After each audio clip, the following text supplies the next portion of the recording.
What did you name your kids? Did you already have the name picked out? Or did you go through those baby books and find a name there that you liked? For me, I already had my kids' names picked out. So I knew what I was going to name them. But I do use a baby naming book. And the reason that I use it is to name my characters. So today we're going to talk about, like, how do you name your characters? How do you choose a name that works for that book and that character? So join me. You have a story to tell, but you don't know where to start. Let me show you how to free your story. I teach you how to write and how to dig deep in your soul to release your story and make a difference in the world. Welcome to the Julia Monte channel. If we're just meeting, I am Julia Monte and I'm a women's fiction author. Today we're going to talk about how to decide what name to use for your character. So there's so many names out there.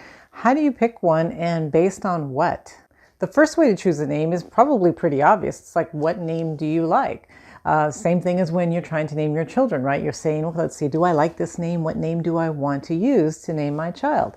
And it's sort of the same thing for a character. It's like, okay, I like this name. I'm going to choose this name. But one of the things that you want to do is make sure that there are no negative associations with that name. So you might like the name, but is there something about that name that is off or it's going to cause a problem? I'll give you an example of what happened to me. So at one point, I didn't really love this name. I just decided to name one of my characters. He was a minor character, Scott. And I thought, well, that's kind of a nice, strong name. I like that name. Okay, I'm going to use that name. So I named him Scott. Well, right around that time, there was in the news the whole time, there was this guy named Scott Peterson who killed his wife. And I think he was in San Diego. His pregnant wife, I believe it was. But anyhow, it was on the news all the time. All the time. Every time I turned on the news, they were talking about this guy.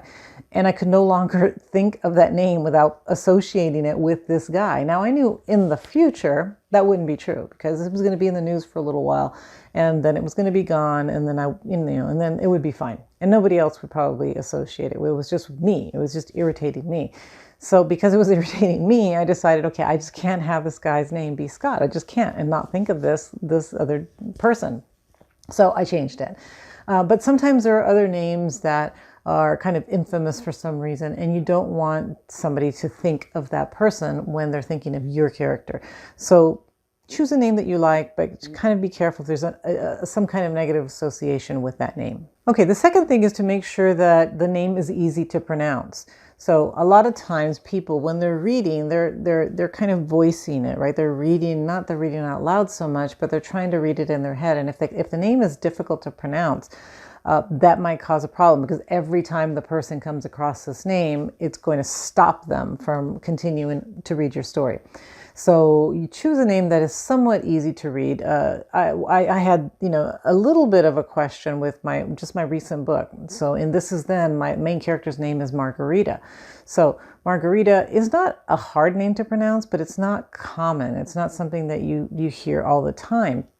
And there were a few reasons that I wanted that name. So one is I liked the name. I thought it was a pretty name. The other name, that was number one, right? So it met my first criterion. I liked the name. The second thing is that it was a little bit of a kind of a subconscious thing I was working with here.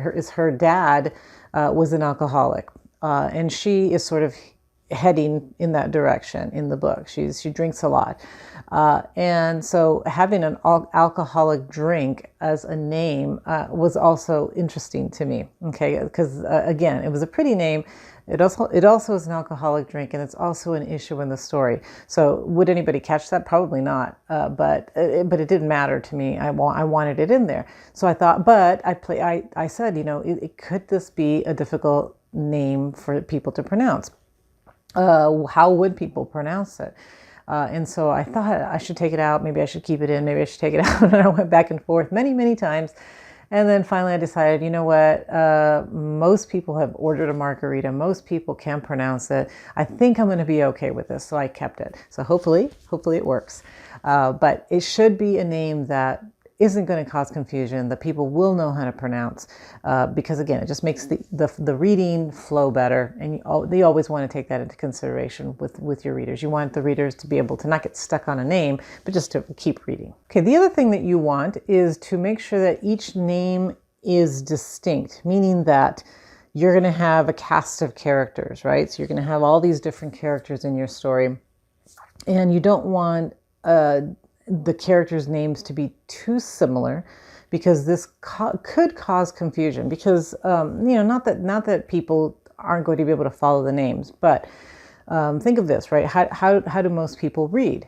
At least this is how I read. I rarely will read during the day. I just don't have time. Though sometimes I will take my book, if I'm going to, or used to when my kids were playing games or whatever, I would take a book with me so I could read in between or while I'm waiting for something, or if I'm going to a doctor's appointment. But what am I doing? I'm not reading, sitting for 2 or 3 hours or 5 hours, whatever, to read the whole book. I'm reading it a little bit at a time. Most of the time I'm reading at night.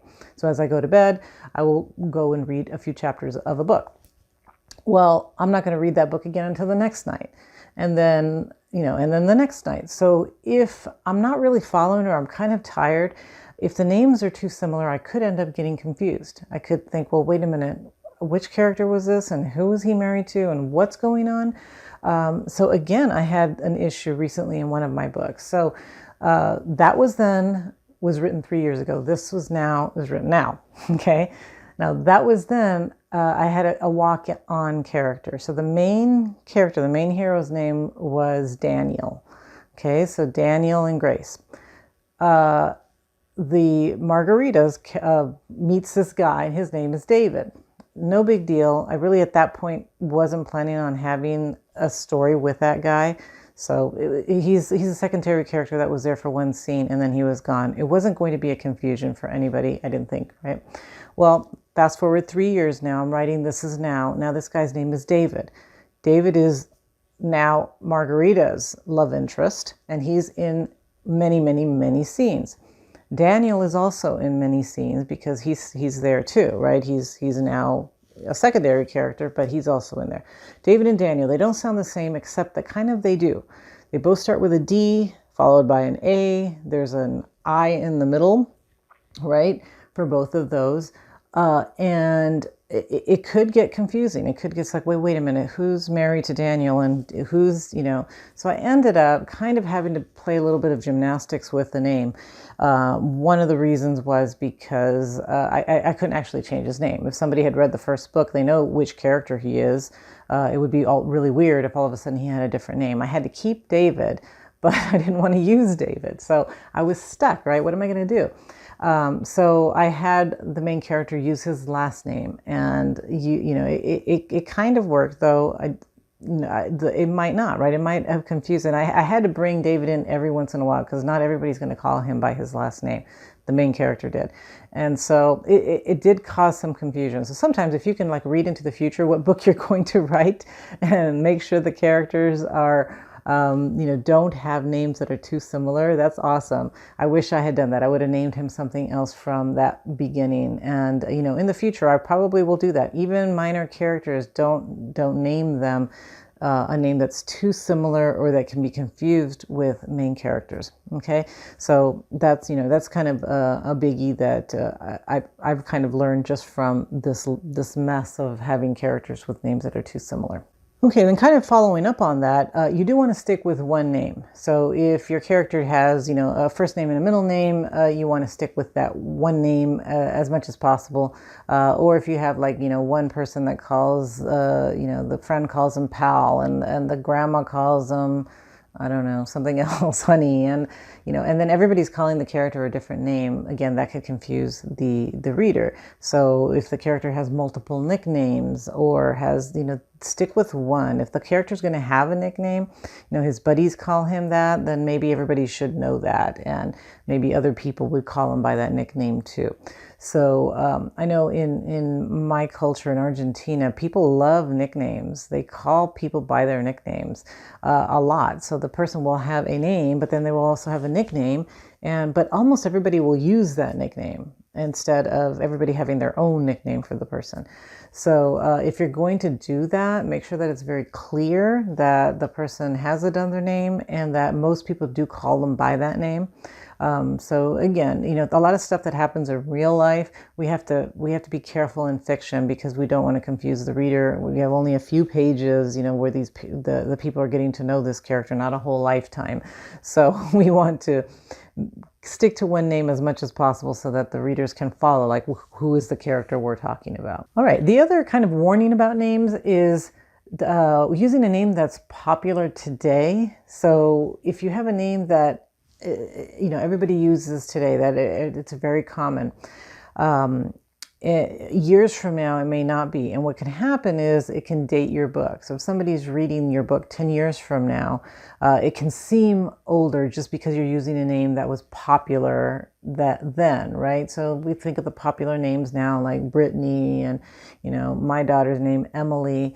In fact, she doesn't even want to use that name anymore because every time that I would call her, then 3 or 4 or 5 Emilys would turn around. Because everybody's name, that's a popular name, so people name their kid by that popular name, and so that that years from now, again, it's going to be maybe an older person's name. It's not going to be a younger person's name. So maybe stick to easy to pronounce names, but that are unique, but that aren't sort of the kind of the popular names that are popular right now. What's funny is Emily. I remember reading that name in fiction for, years and years ago. And I used to think it was like an old person's name. And then all of a sudden it came back, right? But it's not going to be here forever. Eventually it's going to fade out. It's already starting, I think, to fade out. And people will, when they read it, they're going to think of somebody of a certain age that has that name. So again, you don't want to date your book. So use common names, but not like the most popular names, if that makes sense. Okay, and lastly, be careful with genderless names. So, or like kind of the unisex names that can be for both. So for example, like the name Sam, right? That some people use it for Samantha and for Sam. And so if, I'm not saying don't use it. Actually, it's a very common and very popular name, right? So, but make sure that you're super clear. Like, don't start a scene with Sam, having this major gunfight, and then the person is, depending on who they are, they're going to picture either a guy or a woman. But most likely it's going to be a guy. Then all of a sudden, if it's a woman, then that kind of it shocks the character. Unless that's your goal. If you wanted to shock them into thinking, oh wow, they thought it was going to be a guy and it's a girl, or they thought it was going to be a girl and it's a guy. But if you don't want to do that, like that's not your goal, right? Then you want to make sure that it's super clear, like who is doing this, who's in the action, and if it's a male or a female. So just kind of be careful with those names so that you're not confusing the reader, and they know exactly what the gender of the person is, if it's important to you, which most of the time it is, right? We want a clear picture in the reader's mind of who this character is. Is the character male, female? Is sometimes different things are important, right? The age of the character is important. So if we don't want to lead a character into thinking something that's not true. So just be careful with those names. All right. So hopefully this was helpful to you today. It's probably not something that we think about a lot because we just think we're just going to give the character any name. And again, most of the time that's perfectly fine. Just choose a name that you like and go with that. But these are just kind of other things to think about when you're naming your characters, because it could cause, like I mentioned with me, it could cause some kind of issues, some confusion, and then you have to try to fix that when you're writing your book. So hopefully this has been helpful to you. If it has, please hit the like and the subscribe button, and I look forward to seeing you next week. Bye-bye.